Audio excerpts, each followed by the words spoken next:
Indian defence से related एक बड़ी अपडेट सामने आई है। डीआरडीओ और इंडियन नेवी मिलकर LRA-SHM यानी लॉन्ग रेंज एंटीशिप मिसाइल के ट्रायल्स को तेज कर रहे हैं। ये एक हाइपरसोनिक मिसाइल सिस्टम है। इसे भारत की समुद्री स्ट्राइक कैपेबिलिटी को नई हाइट्स देने के लिए डेवलप किया जा रहा है। दोनों इंस्टीट्यूट इस मिसाइल को 2029 तक इंडियन नेवी में शामिल करने के टारगेट पर काम कर रहे हैं। LRA-SHM को एक एडवांस हाइपरसोनिक एंटीशिप मिसाइल के तौर पर तैयार किया जा रहा है। इसकी सबसे बड़ी खासियत इसकी तेज स्पीड है। इसे दुश्मन के जहाजों के एयर डिफेंस सिस्टम के लिए रोक पाना बेहद मुश्किल हो जाएगा।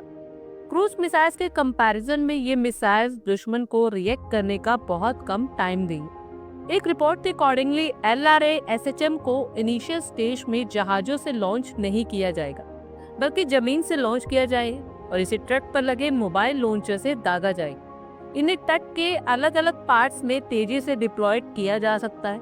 इसे मिसाइल यूनिट्स को छिपाना और सुरक्षित रखना आसान होगा और नौसेना की जहाजों पर ज्यादा दबाव भी नहीं पड़ेगा। इस तटीय मिसाइल सिस्टम का मोटिव समुद्र में दुश्मन की एक्टिविटीज को रोकना है। भारत के तट के पास तैनात हाइपरसोनिक मिसाइल दुश्मन के युद्धपोतों और एयरक्राफ्ट कैरियर को दूर से ही खतरे में डाल सकती। इससे उन्हें भारतीय समुद्री क्षेत्र में दूर रहने पर मजबूर किया जा सकेगा। ऑपरेशन लेवल पर LRA-SHM को चीन और पाकिस्तान दोनों को ध्यान में रखकर डिजाइन किया जा रहा है। चीन के मामले में ये मिसाइल इंडियन ओशन रीजन में बड़े युद्धपोतों के लिए बड़ी चुनौती बन सकती। इसकी हाइपरसोनिक स्पीड चीन के मल्टीलेयर डिफेंस सिस्टम को भी मात देने में सक्षम मानी जा रही है।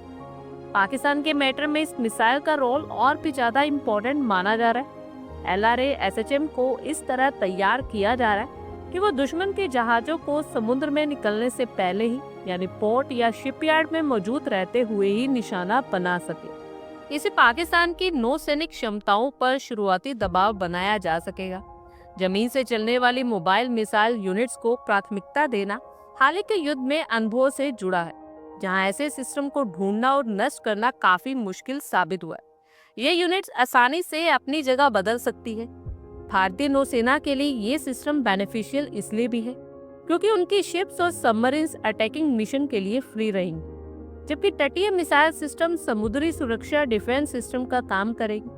फ्यूचर में LRA-SHM को शिप्स और फाइटर जेट से लॉन्च किए जाने वाले वर्जन्स में भी चेंज किया जा सकता है। फिलहाल जमीन बेस्ड सिस्टम सबसे तेज माना जा रहा है। अगर तय समय पर 2029 तक LRA-SHM को तैनात कर दिया जाता है तो भारत उन चुनिंदा देशों में शामिल हो जाएगा जिनके पास ऑपरेशन हाइपरसोनिक एंटीशिप मिसाइल्स है। ये ना सिर्फ टेक्निकल अचीवमेंट होगी, बल्कि ये भी दिखाएगा कि भारत अब समुद्र से ही नहीं बल्कि अपने तटों से भी दुश्मन की नौसैनिक ताकत को चुनौती देने में सक्षम हो। आप लोगों की क्या कुछ राय है, कमेंट बॉक्स में शेयर करें। आई होप आपको हमारी ये वीडियो अच्छी लगी होगी और आगे भी इसी तरह के अपडेट्स के लिए हमारे चैनल को जरूर सब्सक्राइब करें। धन्यवाद।